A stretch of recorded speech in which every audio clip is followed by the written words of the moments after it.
मी मंदार शाने या साईबाबा पालखी सोहळा समितीचा विश्वस्त आणि सेक्रेटरी आहे। आम्ही 17 जुलैला पालखी पुण्याहून घेऊन निघालो आणि आज 27 जुलैला आम्ही इथे पोहोचलेलो आहोत।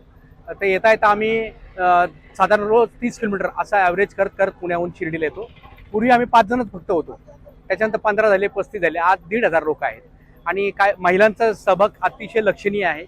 आणि आमचा एक सर्वात मोठा उपक्रम होता वृक्षारोपण आणि हे व्यसनमुक्ती। आम्ही साईबाबांना गुरुदक्षिणा म्हणून आम्ही आमचं व्यसन अर्पण करतो।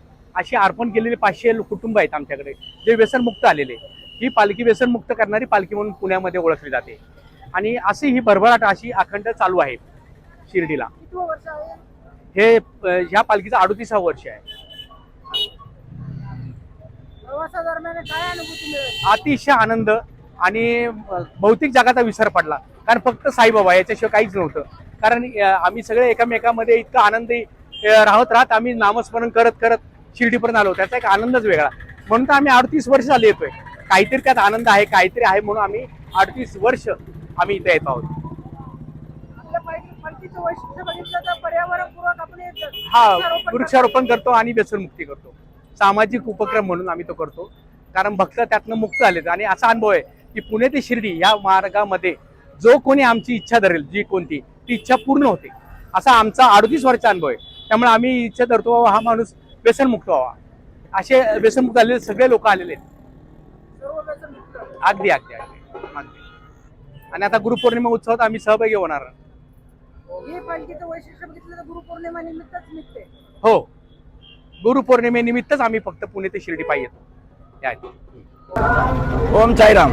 मी साईबाबा पालखी सोहळा समिती पुणे विजय मेथे माझे अध्यक्ष या नात्याने पालखी दरवर्षी गुरुपौर्णिमेनिमित्त पुण्यातून विनायकी चतुर्थीच्या दिवशी पुण्याचं ग्रामदैवत कसबा गणपती येथून प्रस्थान होत असते।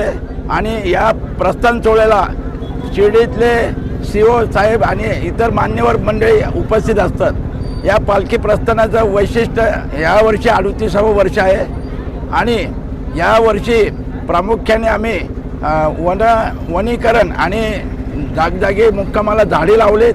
व्यसनमुक्ती आणि मेडिकल कॅम्प प्रत्येक गावामध्ये घेतलं गेलं आहे आणि प्रत्येक गावातले डॉक्टर येऊन सहभागी होऊन भक्तांची सेवा केलेली आहे। अशा रीतीने पालखी पुण्याहून प्रस्थान होत असताना मध्यंतरी रांजणगाव येथे आम्ही नवीन मुक्काम चालू केला यावर्षीच तो होता। रांजणगावचं मंदिर बंद असल्यामुळे सरकारी दुरुस्तीच्या कामामुळे आम्ही तिथं एक मुक्काम घेतला। असा एक नवीन यावर्षी मुक्काम झाला आणि पालखी जेव्हा शिर्डीमध्ये दरवर्षी येते गुरुपौर्णिमा उत्सवानिमित्त, त्यावेळेला प्रथम किशोर शेठ गंगवाल गेली अनेक वर्ष पालखीचं भव्य स्वागत करत असतात त्यांच्या वास्तूच्या जवळ आणि त्यांचं खूप आम्हाला आशीर्वाद लाभलेले आहेत अनेक वर्ष। आणि ते सातत्याने आमच्या पालखीची वारंवार चौकशी करत असतात। पुण्याच्या पालखीचं फार त्यांना प्रेम आहे। अशा रीतीने या पालखी आज इथे आलेली आहे। 3 दिवस पालखीचा मुक्काम लेंडी बागेत आहे आणि तिथे चक्री पारायण होणार आहे। शेवटच्या दिवशी सत्यनारायणची महापूजा आहे, महाप्रसाद आहे आणि कालेचं कीर्तन झाल्यानंतर पालखी पुन्हा शिर्डीकडे पुण्याकडे प्रस्थान करेल। अशा रीतीने हा पालखी सोहळा 38वं वर्ष आहे। काय सांगाल आज साईंच्या पदस्पर्शाने पाहून झालेला पुण्य शिर्डी नगरीमध्ये साईंच्या पदस्पर्शाने पुण्य झालेल्या या शिर्डी नगरीमध्ये सगळे पुणेकर अगदी हसत खेळत आनंदात भक्ती महोत्सव घेत इथे येत असतात आणि आनंद घेत असतात। ओम साईराम। पुण्याची पालखी 20 वर्षापासून माझ्या हॉटेलला येते। भगवंताच्या कृपेने अतिशय सोजवळ सात्विक अशी पालखी निघते। इथं कुठंही अवडंबर नाही, लोक सज्जन असतात। म्हणजे जी शिस्त पाहिजे पालखीची आम्ही बघतो इथे शिर्डीमध्ये इतक्या पालख्या येतात। माझं आता आयुष्य शिर्डीत गेलं आहे, परंतु पुण्यासारखी पालखी कुठंच नाही येत। आज माझं असं भाग्य गुरुपौर्णिमेच्या या उत्सवाच्या टायमाला ही पालखी माझ्या हॉटेलला येते। मी माझं खूप भाग्य समजतो। बाबा माझ्या दारी येतात, यापेक्षा भाग्य काय पाहिजे।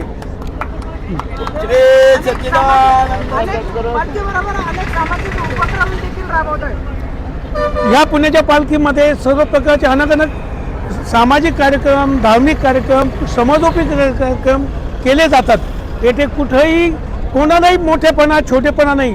करोडो रुपये असलेला माणूस सुद्धा आहे तेच खातो तसंच राहतो। अशी ही भक्ती प्रथमच आम्ही बघतोय. साहेब दोन साहेब महावीर क्षीरसागर साईबाबा पालखी सोहळ्याचा मी खजिनदार आहे. पुणे ते शिर्डी आमच्या सर्व साई भक्तांचा जो प्रवास आहे जागोजागी गावोगावी अत्यंत चांगल्या प्रकारे गावकऱ्यांनी सहकार्य करून आज आम्ही शिर्डी गावामध्ये आमचे जे गुरु बाबा आहेत त्यांच्या पावनभूमीमध्ये आम्ही आज प्रवेश करत आहोत. हे सर्व भक्तांना अतिशय आनंदाची गोष्ट आहे. तसेच आज आम्ही जे शांतिकमलला इथे शेठजी जे आहेत स्वागत ते आज 20 वर्ष चांगल्या प्रकारे एकदम करतात, छान प्रकारे करतात. आणि तसेच आत्ता जे यांनी सांगितले ते गावोगावी आम्ही पुणे ते शिर्डी वृक्षारोपण आणि व्यसनमुक्ती हे प्रोग्राम मध्ये राबवतो आणि अनेक भक्त पालखीचा आनंद घेतात. जय साईराम. एकूण किती वृक्षारोपण केलंय पूर्ण या प्रवासामध्ये आता ह्या वर्षी गेल्या वर्षीपर्यंत आम्ही जवळजवळ 3,000 झाडं आत्तापर्यंत लावलेली आहेत. आत्तापर्यंत अशा प्रकारे आम्ही हे करतो आणि जवळजवळ 200 लोकांनी व्यसन केलेलं आहे. बाबांना गुरुपौर्णिमेला गुरुदक्षिणा म्हणून व्यसन अर्पण करतो, कारण बाबांकडे काय इथे शिर्डीला भरपूर सगळं आहे. तर अशा प्रकारे आम्ही हे गुरुपौर्णिमेचा आनंद घेत असतो आणि गुरूंना आम्ही भक्तिभावाने सर्व साई भक्त भेटायला येत असतो.